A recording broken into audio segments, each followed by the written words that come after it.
सुप्रभातम मित्रों, आज हम स्वर संधि का प्रकार यण संधि पढ़ेंगे। देखो, इसका संज्ञा विधायक सूत्र है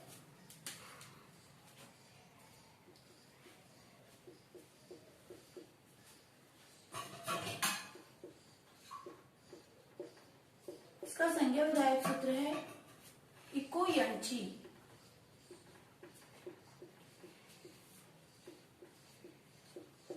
इको यणची यानी इक यण।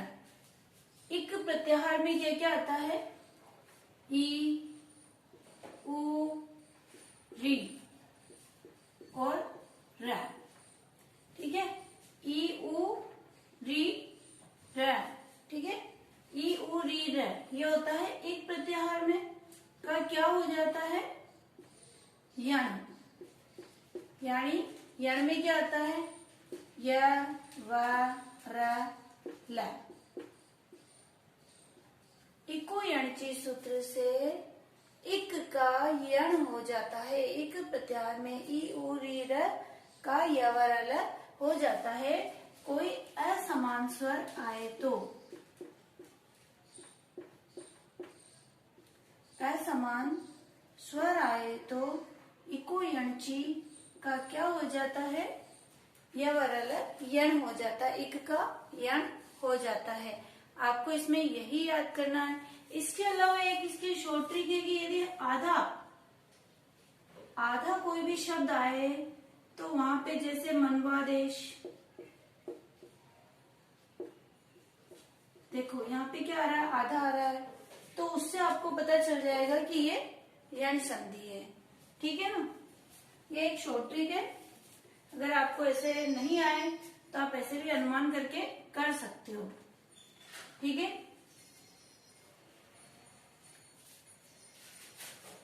अब देखो, ई का तो ये हो जाता है, ई का य, उ का व, री का र और ल का ल। ठीक है, ई का ये, उ का व, री का र और री का ल हो जाता है। अब आगे पढ़ते हैं।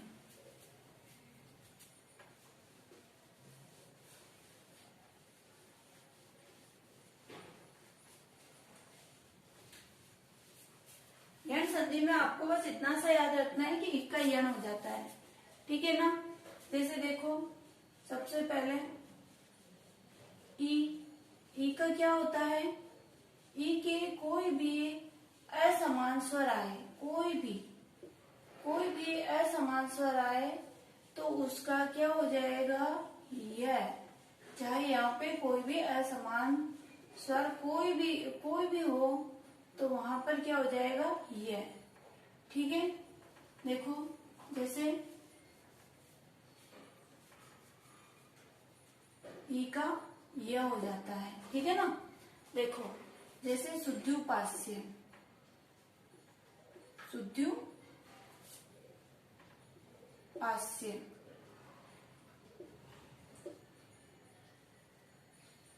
अब इसमें देखो, शुद्ध्युपास्य का क्या होता है? सुधी उपास्य। अब इसमें यहाँ क्या आया है? ई, और यहाँ पे क्या आया है? उ। तो क्या हो गया? यह हो गया। और जो ये ध था इसका आधा हो जाता है। ठीक है ना, और क्या हो जाता है? शुद्ध्युपास्य। अब आगे देखो, क्योंकि इसमें स्वर था, स्वर अपने इधर ले लिया तो स्वर के बाद पूरा वर्ण नहीं होता है। कभी भी ये ध्यान रखना, ये आधा होता है, इसके बाद जैसे अ मिलता है तो ये पूरा ध बनता है। ठीक है ना, तो आपको इतना सा याद रखना। इसी तरह से आगे देखो, प्रत्युत्तरम,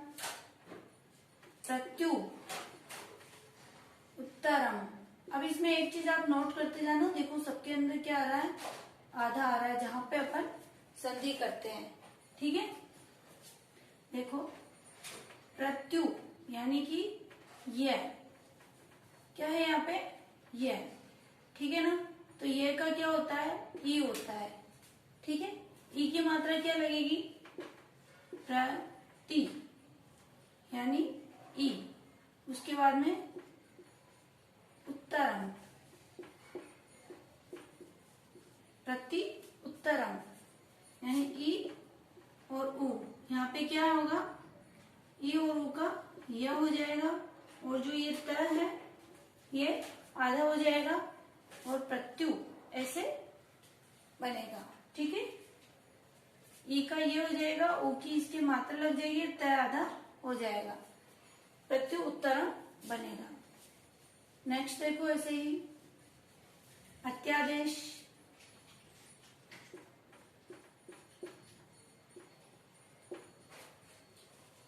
अत्यादेश, इसमें भी देखो अति आदेश, यहाँ की मात्रा जो भी हो आपको वो लगानी है। ठीक है ना, जैसे यहाँ हुआ है तो ऊ लगाना है, आ आया है तो आ लगाना है। यहाँ पे आपको बिल्कुल ध्यान नहीं देना, जो है वो करना है, लेकिन यहाँ पे आपको ये ध्यान देना है कि यहाँ पे ये आया है तो आपको ई लिखना है। ठीक है, वह आया है तो यहाँ पे ऊ लिखना है। ठीक है, तो अब देखो ई त की मात्रा किसकी है, ई की, ई और ऊ मिलकर क्या हो जाता है, यह हो जाता है, और त आधा हो जाता है। ठीक है, अत्यादेश बनता है। इसी तरह से आगे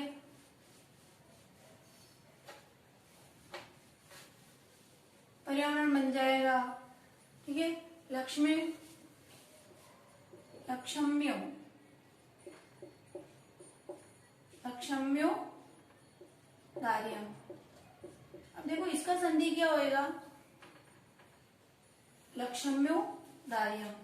ठीक है, इसका संधि देखो क्या होगा, लक्ष्मी तो अपना जो पहले है वो है ही सही, लक्ष्य। ठीक है, मैं पे यहाँ पे क्या है, यह की, यह का क्या होगा, ई होता है ना, उसके बाद में ओ।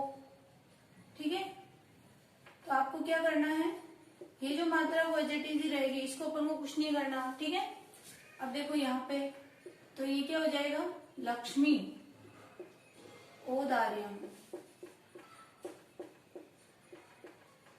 ठीक है, ई ओ यो। ठीक है, आगे देखो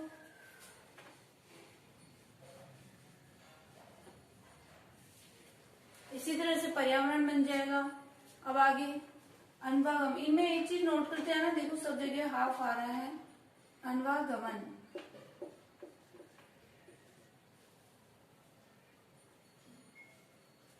अन्वागमन में देखो ऊ के बाद में कोई भी स्वर आए, कोई भी, चाहे वो ए है, चाहे वो आ हो, चाहे वो ई हो, कोई भी स्वर आए तो वहां पर क्या हो जाएगा, व।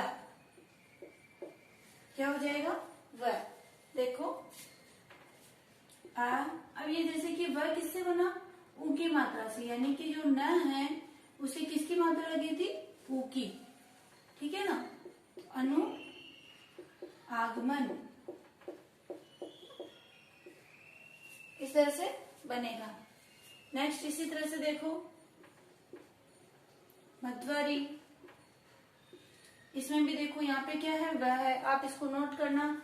यहाँ पे जैसे वह है, यहाँ पे हाफ है, तो ये कौन सी संधि है, यण है। आपको बस इतना सा याद रखना है। ठीक है ना, तो आपको इजी वे में आ जाएगा। अब जैसे मधुवरी है तो देखो म थ, यानी यहाँ पे क्या है, वह है, तो किसकी मात्रा लगी थी, ऊ की, फिर बाद में हरी। ठीक है, ऊ का क्या हो गया, वह, ऊ का व हो गया, और हरी रूप मध्वरी रूप बना। ठीक है, आगे देखो। अब जैसे कि अगर आपके मतलब कभी कभी संधि की भी आती है, उसको आपको बनाना पड़ता है। जैसे देखो इस तरह से लिखा हुआ आ जाए आपके, सु धन आगतम, सु आगतम। अब इसको आपको बनाना है, शब्द बनाना है। तो देखो क्या करोगे, सु की किसकी मात्रा है, ऊ की मात्रा है, ऊ का क्या हो जाएगा, व हो जाएगा। व की किसकी मात्रा है, आ की मात्रा है, व हो जाएगा। और ये जो स है ये क्या हो जाएगा, आधा हो जाएगा, क्योंकि इसमें से स्वर निकल चुका है। इसमें से स्वर अपन ने अलग कर दिया तो ये आधा हो गया और क्या बन जाएगा, स्वा। फिर आगे ये पूरा एज इट इज जोड़ दो, ठीक है, स्वागतम, इस तरह से बनेगा। आगे वो देखो, एक दो अपन संधि किए हुए वाले करते हैं, क्योंकि कभी कभी संधि की भी आती है, उसको करने के लिए बोलते हैं। देखो जैसे होत्रांश, होत्रांश,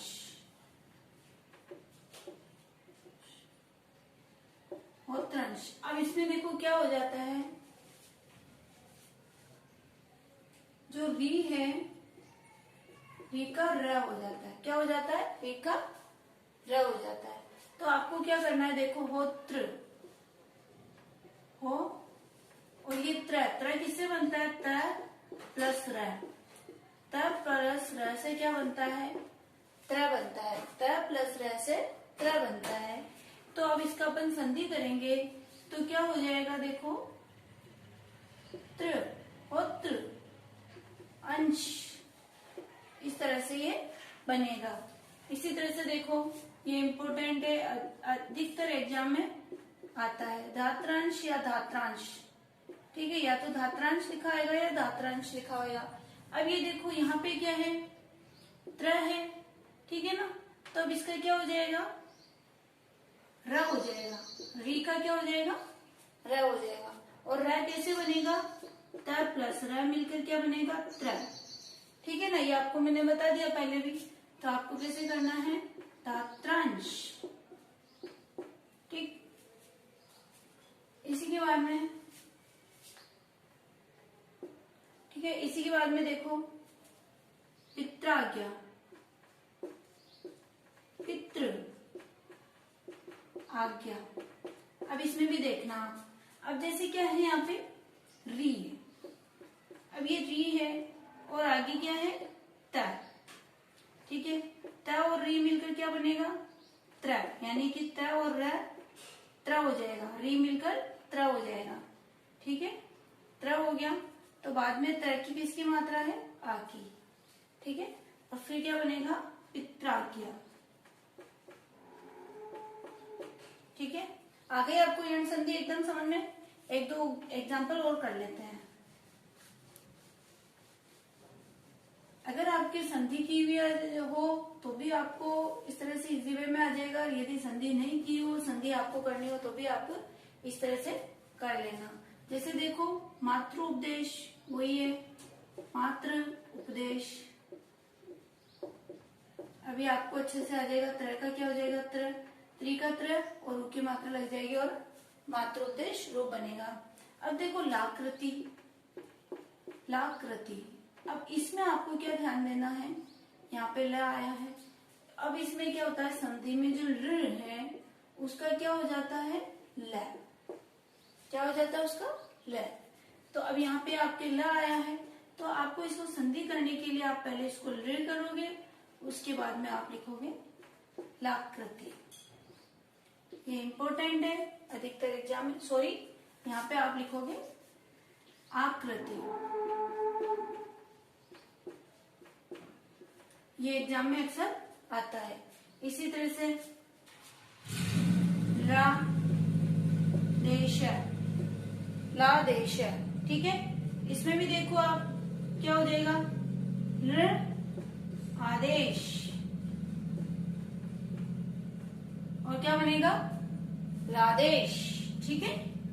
ऋ का क्या हो जाएगा, ल हो जाएगा और लादेश रूप बनेगा, क्योंकि ऋ के बाद में कोई भी असमान स्वर, चाहे आ हो, चाहे ए हो, चाहे ऐ हो, कोई भी हो, तो ऋ का क्या हो जाता है, ल हो जाता है। आपको बस इतना सा याद रखना है। आपकी यण संधि पूरी कंप्लीट हुई, आपको सिर्फ इतना सा याद रखना है कि ऋ आदेश, ऋ में क्या है तब इसका लादेश हो जाएगा, ल हो जाता है। ये इतना सा नियम आपको याद रखना है। इक का क्या हो जाता है, यण हो जाता है। अब अपन आगे पढ़ेंगे पूर्व रूप संधि, ठीक है। पूर्व रूप संधि में देखो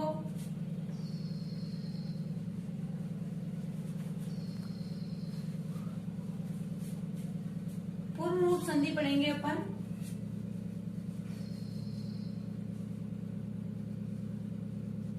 पूर्व रूप संधि।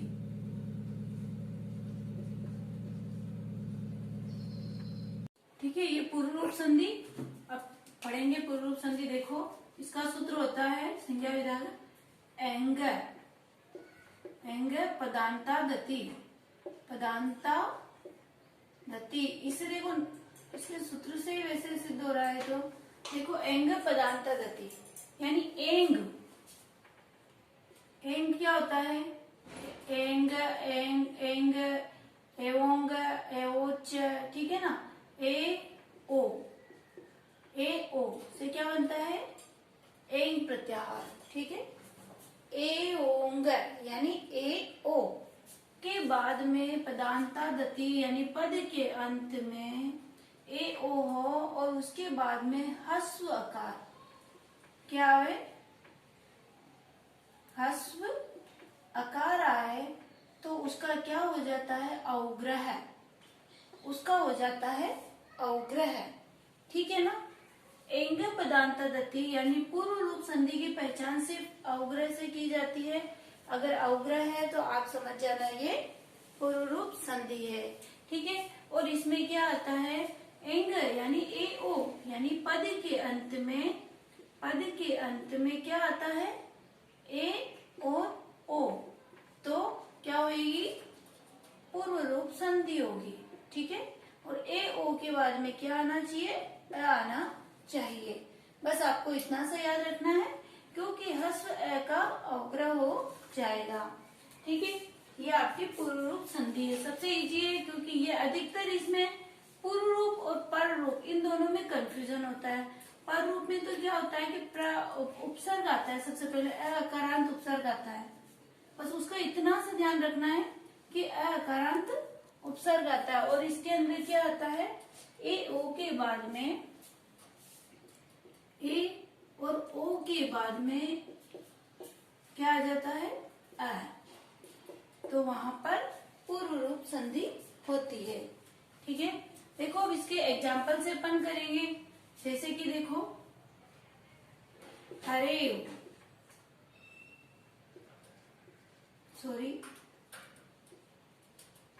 हरेव। अब इसको कैसे करेंगे अपन? देखो इसका क्या होता है?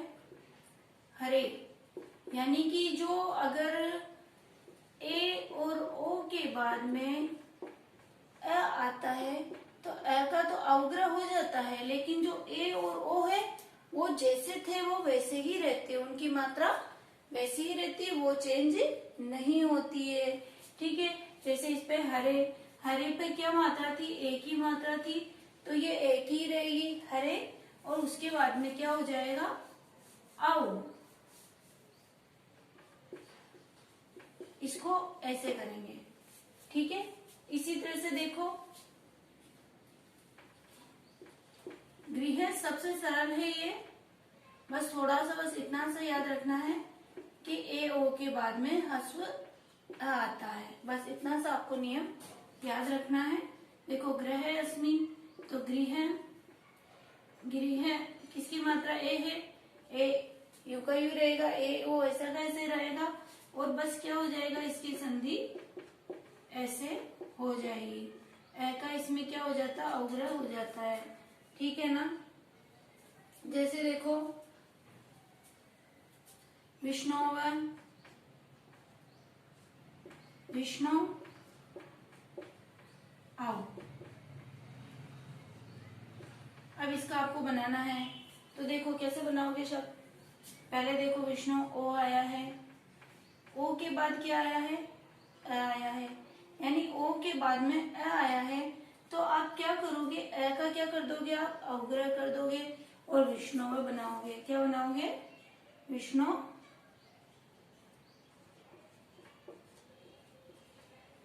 ऐसे, ठीक है ना। आ गया समझ में? सबसे सरल संधि है, इसमें बिल्कुल दिमाग नहीं लगाना है, बस ए ओ के बाद अ आते ही समझ जाना कि ये पूर्व रूप संधि है। और पर रूप में बस क्या होता है? पर रूप के अंदर पहले उपसर्ग आता है, बस इतना सा उसमें ध्यान रखना है। दोनों में अधिकतर बच्चे बहुत ज्यादा कंफ्यूज हो जाते हैं कि ए और यहाँ पे पर रूप है या पूर्व रूप है। पूर्व रूप यानी जो उसका पहले रूप था वो का वो ही रहता है, ठीक है ना। पूर्व और पर यानी कि पर में मतलब जैसे कि उपसर्ग वगैरह आता है, वो मैं आपको जब पर रूप संधि पढ़ूंगी तब डिटेल से बता दूंगी, ठीक है। इसी तरह से देखो को अपी, को अपी। अब इसको भी बस को एज इट इज है ही सही, अपी है ना सर, बस इसमें ये है, इसका उग्र हो गया। इसी तरह से निर्धनो अपी,